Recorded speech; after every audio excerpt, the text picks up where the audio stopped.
تو اس ڈسٹربنس کو بھی الفاظ کے ساتھ قبول کر لیجئے۔ تو عزیزات گرامی قدر، جب ایک طویل عرصہ زمانوں سے پہلے سے جو تقریب منعقد ہوتی چلی آ رہی ہو، آج ہمیں ضرورت ہے اس کی اصلیت کو سمجھنے کی اور اس کے اندر ایسی جامع اور ایسی جاندار چیزیں شامل کرنے کی جس سے دین کا پرچار ہو، دین کی اشاعت ہو، ہماری نسلوں تک ہمارے نبی کا پیغام پہنچے۔ جب ہم ان تمام چیزوں کا خیال رکھ کر نبی علیہ الصلوۃ والسلام کے میلاد پاک کا انعقاد کریں گے تو یقیناً اس میں جن باتوں کا انتخاب ہوگا وہ آپ کی رسالت اور نبوت کا مقصد ہوگا، آپ کی سیرت مقدسہ کا بیان ہوگا، آپ کے اخلاقیات کا بیان ہوگا، آپ کی سنت کا بیان ہوگا، آپ کے قرآن کا بیان ہوگا، آپ کی حدیث مبارکہ کا بیان ہوگا۔ اگر ان تمام چیزوں کے مجموعے کو میلاد پاک کی محفل کہا جائے گا تو اس میں قابل اعتراض بات کیا ہوگی اور کیسے ہوگی؟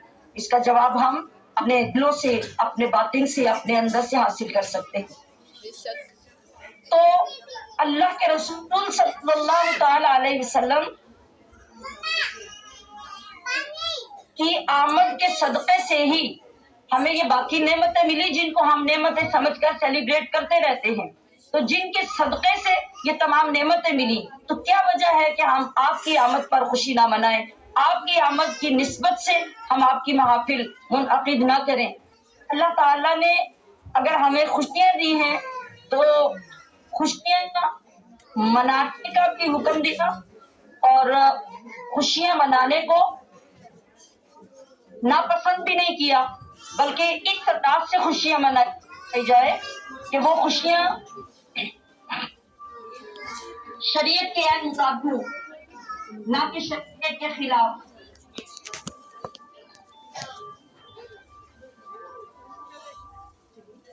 تو سامعات گرامی قدر، ہم دیکھیں اگر کہ جس وقت ایک بچہ ہمارے اور آپ کے گھر میں پیدا ہوتا ہے، کیا اس بچے کی آمد پر اللہ تعالیٰ نے ہمیں کوئی خوشی منانے کا حکم دیا کہ نہیں؟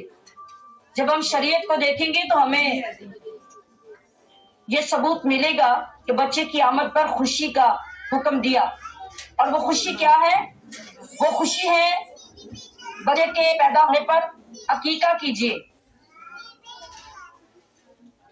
عقیقہ کرتے ہوئے ہم نے کیا کرنا ہے؟ بیٹا ہے تو 2 بکرے ذبح کیجیے اور رشتہ داروں میں، غریبوں مسکینوں میں وہ تقسیم کر دیجیے۔ اگر بیٹی ہے تو 1 بکرا ذبح کیجیے، غریبوں مسکینوں اور رشتہ داروں میں تقسیم کر دیجیے۔